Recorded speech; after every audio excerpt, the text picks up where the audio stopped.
연료를 사용해서 이룩한 인류의 문명은 제가 그냥 이름을 붙여봤는데 이게 맞는 이름인지는 모르겠습니다. 이게 불의 문명인 것 같아요. 그래서 이 임산연료를 사용하는 동안에 이런 성인들도 등장을 했었고 아주 화려한 문화유산들도 만들어냈습니다. 학문의 발전도 있었고 종교도 등장했었고 우리가 역사 시간에 배우는 인류의 문명의 상당한 부분이 이 임산연료를 사용하던 50만 년의 기간 동안에 이룩된 것이죠.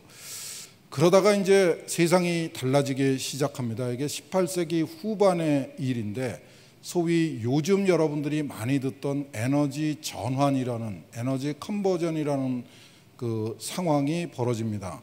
처음으로 임산연료 대신에 석탄이라는 거를 사용을 하기 시작하고 이걸 가지고 산업혁명이라는 거를 일궈냈습니다. 석탄을 태우는 보일러, 기계장치를 만들어 놓고 이 내부에서 연소를 시키고 연소에서 생기는 연기를 포함한 오염물질들, 독성물질들은 전부 굴뚝을 통해서 바깥으로 배출이 되도록 굉장히 간단한 연소장치인데 이거를 찾아내는데 무려 50만 년이 걸렸습니다. 기술이 얼마나 등장하기 힘든 것인가, 개발하기 힘든 것인가 하는 것을 보여주는 가장 대표적인 예인데 기술은 항상 양지만 있는 게 아니라 음지가 있습니다. 이렇게 해서 많은 사람이 득을 봤지만은 그 뒤안에는 석탄을 캐기 위해서 많은 고생을 했던 사람들이 있었습니다. 기술은 항상 긍정적인 측면하고 부정적인 측면이 함께 존재하기 마련입니다. 예외는 전혀 없습니다. 그러니까 우리가 좋은 기술이라고 소개받는 게 있으면은 그 뒷면에 부정적인 면이 있는 거라는 거를 꼭 기억을 해 주시기 바랍니다. 그리고 그 부분에 대해서도 신경을 써야지만 우리가 앞으로도 괜찮은 기술을 계속 활용할 수 있게 됩니다. 기술의 좋은 면에 눈이 멀어가지고 기술의 부정적인 측면, 우리가 해결해야 될 문제들을 외면해 버리면은 아무리 좋은 기술이라도 나중에 활용도가 높아지고 일반화되고 나면은 심각한 사회 문제가 발생하게 되는 게 일반적인 예외가 없는 진리에 가까운 우리의 경험이었습니다.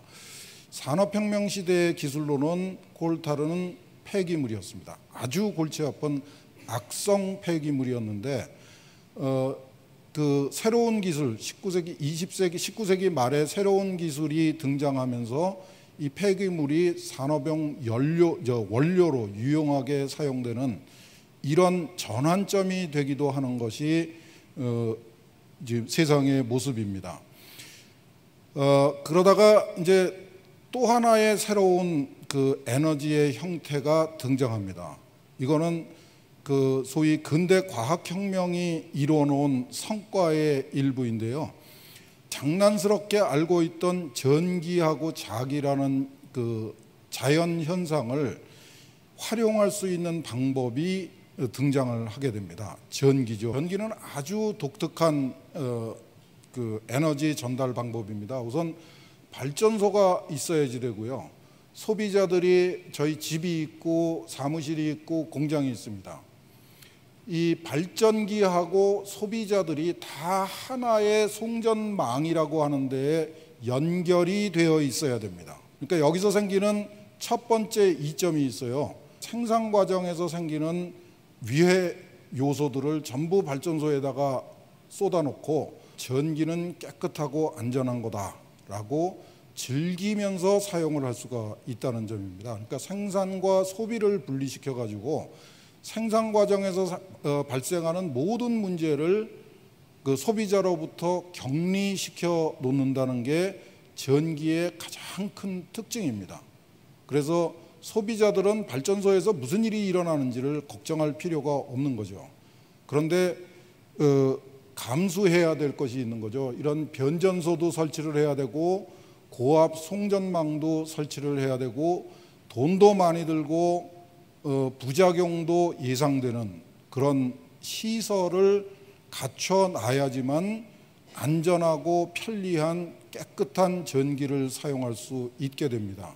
이유는 여러 가지가 있지만은 그 중에서 가장 중요한 게 규모의 경제입니다.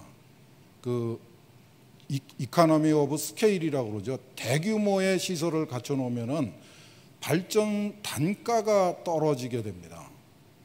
그러니까 사회적으로 사회 전체적으로 볼 적에는 이런 오염이나 사고의 위험이 높은 발전소는 이 사람들이 적게 사는 지역에다가 멀리 떨어뜨려서 집단화를 시켜놓고 운영을 하면은 경제성이 높아집니다. 그 경제성이 높아져서 생기는 그 차액을 그 지역에 있는 주민들하고 함께 나눠 가지면은 누이도 좋고 매부도 좋은 이런 일석이조의 효과가 생길 수 있다는 게 전기를 사용하는 사회가 가지고 있는 가장 기본적인 생각입니다.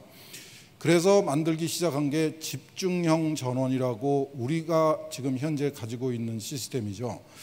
안전한 사회를 만들고 깨끗한 사회를 만드는 한 가지 방법이라고 여러 사람들이 알고 있는 그런 방법입니다. 대규모 송전망을 통한 전력 공급이라는 게 한편으로는 그 경제적으로 좋은 점도 있지만은 굉장히 골치 아픈 사회 문제를 야기를 합니다. 최소한도 이 전력 수요가 굉장히 많을 때를 대비해서 발전소를 준비를 해놔야지 됩니다. 발전소는 요만큼만 준비를 해놨는데 낮에 사람들이 공장을 잔뜩 가동을 하고 에어컨을 잔뜩 켜서 전기가 모자라면은 이건 아무도 용납할 수 없는 사태가 벌어집니다. 그러니까 낮에 이만큼을 쓰니까 이만큼에 해당되는 발전소를 지어 놓으면은 그 발전소는 밤에는 놀아야 돼요. 끄고 놀아야지 됩니다. 봄이나 가을에는 발전소가 할 일이 별로 없어요. 봄, 가을에는 놀아야 되고 겨울하고 여름에는 열심히 일을 해야 되는 이런 난감한 문제도 생깁니다. 그리고 사람들이 얼만큼의 전기를 쓸 건가를 예측하는 일이 불가능에 가까울 정도로 어려워집니다. 이걸 실수를 해서 2012년에는 9.15 그 순환정전이라는 어려움을 겪었죠. 그걸 회복하는데 한 5년 가까이 걸렸습니다. 그 다음에 이제 19세기 말에 또 한 번의 에너지 전환이 일어납니다. 이번에는 석유하고 천연가스라는 새로운 연료가 등장을 합니다. 쓰기가 석탄보다 훨씬 힘들어요. 이런 이제 유전을 작동해야 되고 이런 대형 유조선을 개발해야 되고 이런 정유공장, 현대식 정유공장이 필요했습니다. 천연가스는 더 힘들어요. 이런 천연가스 수송용 컨테이너선을 따로 만들어야지 되고 이런 저장 탱크, 이게 전부 다가 냉장고입니다. 영하 한 200도 가까운 냉장고입니다. 이런 거를 만들어야 되고 도로에다가 이런 가스관을 깔아야 되고 집에다가 이런 가스관을 설치를 해서 밤손님이 여기를 타고 올라가도록 만들어 줘야지 우리 집에서 도시가스를 편안하게 쓸 수 있습니다. 차이를 보셨습니까? 연료가 개선되면 될수록 사회적 투자가 필요하고 개인은 수혜자로 남게 되는 이런 상황이 벌어진 거죠. 이렇게 해서 나온 석유 제품, 천연가스가 세상을 바꿔놓은 가장 대표적인 예 세 가지입니다. 자동차, 비행기, 선박이죠.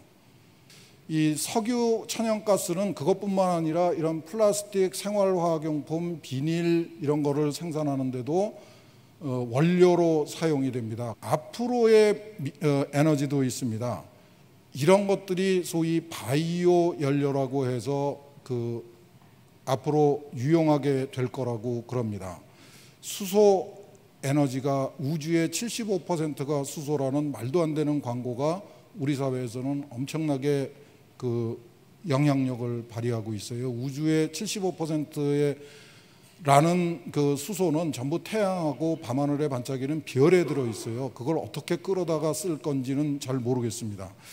그 다음에 잘 모르시겠지만은 핵 핵융합 반응을 이용하려고 그러는 시도도 있습니다.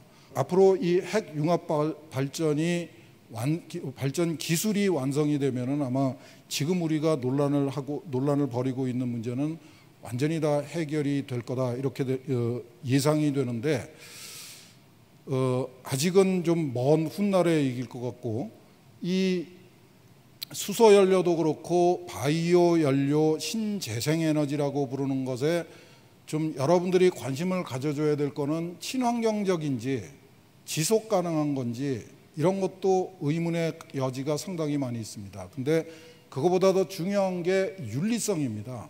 이 유채꽃을 잔뜩 키우는 이 벌판은 사실은 식량을 생산하던 농지였습니다.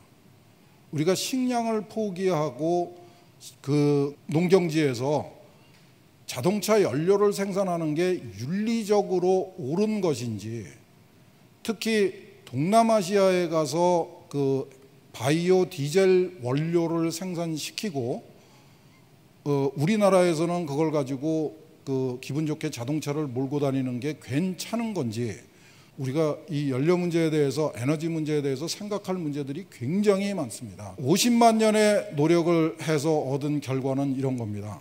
그 에너지 선택권이 굉장히 많아졌어요. 에너지의 종류가 많아지면서 소위 에너지 믹스, 어떤 에너지를 어떻게 골라서 쓸 것인가에 굉장히 골치 아픈 문제가 대두되었음에도 불구하고 앞으로 그 우리의 후손들이 사용하게 될 에너지를, 새로운 에너지를 개발하려고 그러는 노력은 절대로 포기할 수가 없습니다.